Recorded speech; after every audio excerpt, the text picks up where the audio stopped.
minutes later. Alright guys, I've done this like 100 times, so hopefully this time I'm going to get it right. Alright, so first thing you gotta know about me is that I never back down from a challenge. And the second thing that you should know is that I'm really bad at drawing, but I will try my hardest and make sure that this looks okay. So basically, how I grew up was, I grew up in a family of 4, right? I got myself and my older brother, which really, I think that had a bigger impact on me than anything else, because honestly, if you think about it, if you're the youngest in your family, you're always going to try to match the expectations that your brother set for you, because he grew up in the same house, he has the same opportunities and everything. So let's just say if I don't get a UW, then it's gonna hurt because it's worse than your brother and all that. But yeah, it's my mom, dad. He's got crazy muscles. So anyway, I think something that shaped me even more than my family was my friends. Because let me tell you something, these guys are geniuses. They are crazy smart. Like, I mean, got a friend named Greg. This kid knows everything about anything. All he does is study all day. Like, he's never heard of having fun. All he talks about is books and stuff, and just it's ridiculous. And I think with those types of friends, with those expectations, you start to really compare yourself. I mean, you're gonna compare yourself to anybody, but I think when you're hanging out with people who are just straight A's all day, all they do is study and they just worship school all day. I think that really, you try to parallel that into your life, and it wasn't for me. But speaking of books, literature, I'm not like a huge fan of books. I'll read them and stuff, but the cool thing about literature for me is that I started writing my own book for my senior project. Like, yeah, I was just sitting down thinking about stuff, and I was just, hey, write a book, because I think writing is very different from reading, because you gotta have like that creative flow. You gotta have things to talk about on every single page. So you have to really make a very compelling story. You have to be a very interesting person to do that. So, as far as I'm concerned, I think that I'm 30,000 pages in right now, and I don't know, Miss Horner, maybe I could have you read it or something, but yeah, I think that especially kind of shaped who I am, just considering that you work so hard on something, and no one's even gonna read it until you're all done.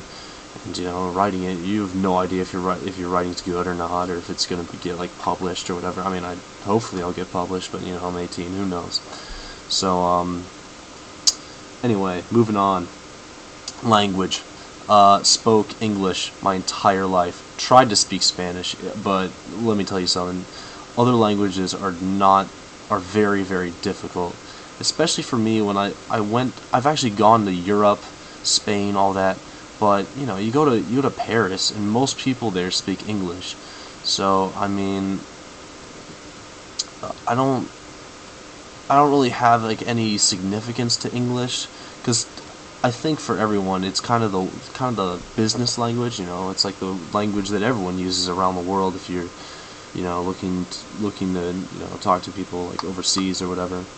But yeah, I mean, I tried out Spanish, but English is what I'm sticking with. And yeah, there you go. So, the significance of names. So basically, Ryan means little king, right? And which is hilarious, because I feel like that's really appropriate for the position that I'm in right now, right? Because I have all these opportunities. There's no reason for me not to be getting straight A's like Greg over here, but people are just waiting on me hand and foot. My teachers, my parents, my friends, I have so much help. Anything I have, and people are just bam there. people are so willing to help. It's absolutely incredible. And you know, you think about that, and it's like, geez, I'm like living like a king, right?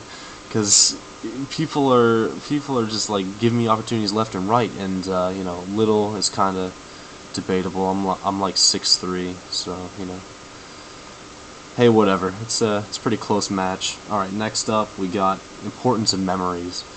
Oh, geez, I have a few memories. I was like a bully back in 11th grade. I was so mean to people. Like, if you need to know how mean I was, ask Olivia Lundstrom, Nicole Danker. Just gosh, I was so mean to these people. It was insane. I would just push that guy upside down. That's what happened right there. Because I was so strong back in eighth. I don't know.